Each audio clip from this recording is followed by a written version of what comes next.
Ang pag-uusapan naman natin ngayon ay ang APT Package Management. So, paano mag-install at mag-update at mag-manage ng software sa Kali Linux.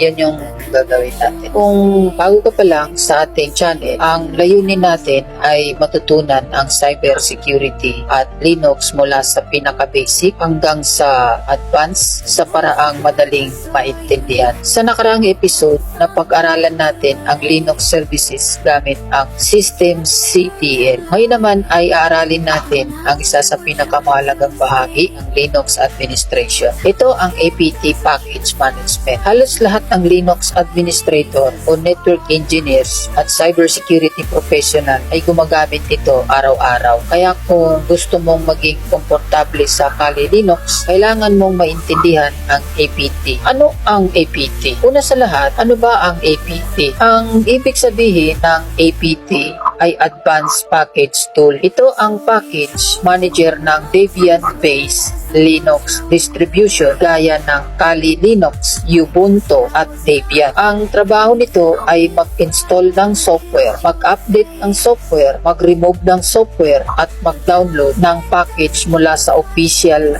repository. Sa totoong mundo, kung gumagamit kayo ng Android, meron tayong tinatawag na Google Play Store. Kung sa Windows naman, meron naman tayong Microsoft Store. Sa Linux, ang katumbas nito ay ang APT. Hindi nga lang graphical commands ang ginagamit natin. Ano naman ang package? Ang package ay software na pwede nating i-install. Halimbawa, Nmap, Wireshark, Netcat, BIM, Curl. So lahat ng ito ay tinatawag na package. So ano naman ang repository? Ang repository ay parang malaking online warehouse.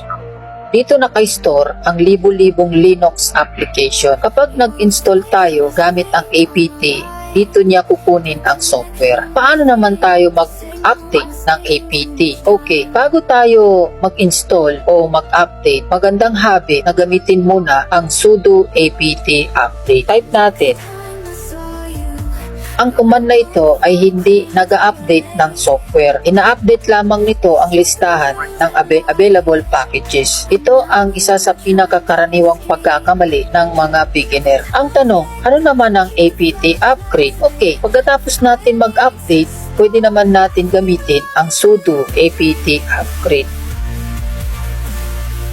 Ito naman ang mismong nag-update ng installed ng package. Ito yung kanyang mga na-update sa mga packages. Okay? So, maraming beginner ang nag-aakala na ang sudo apt update ay sapat na. So, hindi po. Ang update ay in-update lamang ang package list. Ang sudo apt upgrade ay nag-update ng software. Tandaan ang dalawang command na ito. Okay? So, ano naman ang apt search? Kung gusto natin maghanap ng software, gamitin natin ang apt search Kausay. Halimbawa, mag-search tayo.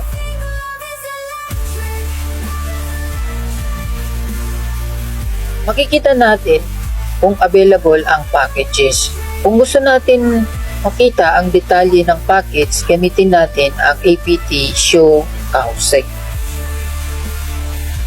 Makikita natin ang package, version, priority, section, maintainer, installed size, 94 KB, dependence, and suggestion. Kaya yan yung mga nakikita natin dyan at iba pang mga informasyon. So, paano naman ang paggamit ng installed package? Sa ating Kali Linux, naka-installed na ang Kausay. Subukan natin gamitin. Kausay, hello, kaalon.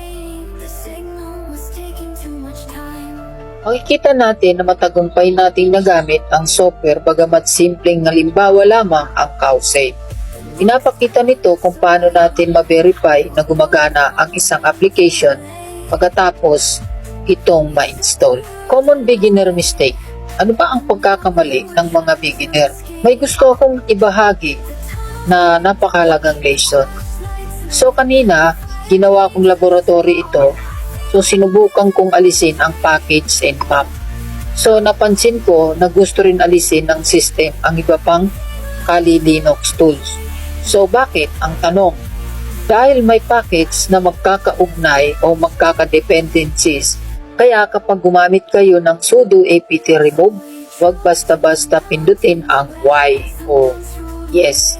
Basahin muna ang listahan ng mga packages na maapektuhan. Ito ang magandang ugali ng isang Linux administration or administrator.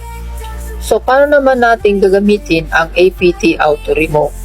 So, may isa pang command na ginagamit sa Linux, ang sudo apt remove. Okay? So, ang command na ito ay ginagamit para alisin ang mga package na hindi na kailangan ng system. Pero tandaan, huwag basta-basta gamitin kung hindi nyo alam ang epekto nito. Basahin muna ang ipinapakitang informasyon bago ang confirm. Bago mag-install, mag-update, o mag-remove ng software, ugaliing basahin muna ang output ng terminal.